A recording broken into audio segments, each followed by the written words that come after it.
Pineapple upside down cake. Ingredients: topping, 1/4 cup whole milk. Instructions: preheat oven to 350 degrees Fahrenheit, 100 to the sides when inverted. Arrange about 6 to 7 blotted pineapple slices in all this because it could end up tasting overly dense. Cover leftover slices and store for up temperature. I don't recommend freezing the cake as a whole because the topping arrangement doesn't thaw very nicely.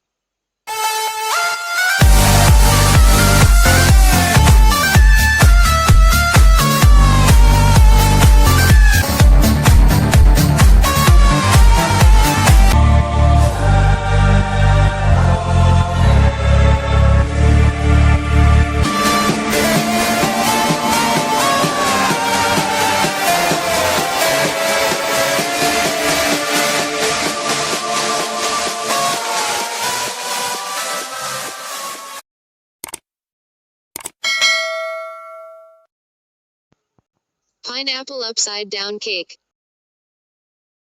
Ingredients: topping, 1/4 cup, 60 grams, unsalted butter, melted, 1/2 cup, 100 grams, packed light or dark brown sugar, 8 to 10 pineapple slices, 15 to 20 maraschino cherries. Cake, 1 1/2 cups, 177 grams, cake flour, spoon and leveled, 1 teaspoon baking powder, 1/4 teaspoon baking soda, 1/2 teaspoon salt, 6 tablespoons, 85 grams, unsalted butter, softened, 3/4 cup, 150 grams, granulated sugar, 2 large egg whites, 1/3 cup, 80 grams, sour cream, 1 teaspoon pure vanilla extract, 1/3 cup, 80 milliliters, whole milk. Instructions: preheat oven to 350 degrees Fahrenheit, 177 degrees Celsius. Prepare topping first. Pour 1/4 cup melted butter into an ungreased 9 x 2-inch pie dish or round cake pan. Make sure the pan is 2 inches deep. I recommend this pie dish, which is 1.8 inches deep, but I never have an overflow issue. Sprinkle brown sugar evenly over butter. Blot any excess liquid off the fruit with a clean towel or paper towel. The wetter the fruit, the more likely the cake could overflow or the topping could seep over the sides when inverted. Arrange about 6 to 7 blotted pineapple slices and all the cherries on top of the brown sugar. I like to have 3 pineapple rings and arrange them around the sides of the pan. 2. See my photo and video above for a visual of the arranged topping. Place pan in the refrigerator for a few minutes as you prepare the cake batter. This helps solidify or set the toppings arrangement. Make the cake batter, whisk the cake flour, baking powder, baking soda, and salt together. Set aside. Using a handheld or stand mixer fitted with a paddle or whisk attachment, beat the butter on high speed until smooth and creamy, about 1 minute. Add the sugar and beat on high speed until creamed together, about 1 minute. Scrape down the sides and up the bottom of the bowl with a rubber spatula as needed. On high speed, beat in the egg whites until combined, then beat in the sour cream and vanilla extract. Scrape down the sides and up the bottom of the bowl as needed.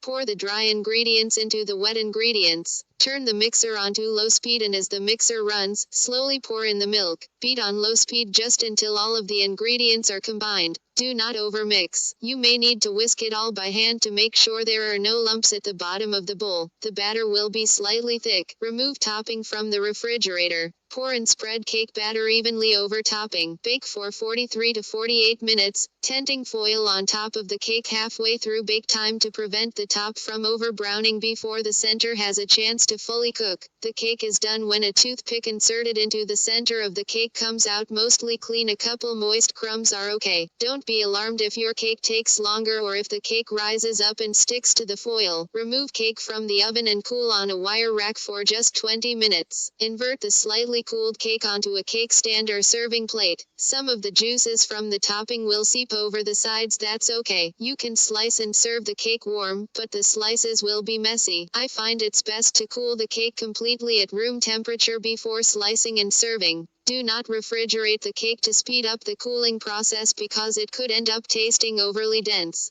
Cover leftover slices and store for up to 3 days in the refrigerator or 3 months in the freezer. Thaw at room temperature. I don't recommend freezing the cake as a whole because the topping arrangement doesn't thaw very nicely.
videos coming to you soon. Look forward. Subscribe to this channel and like and comment your idea if you like the video. Thank you for watching.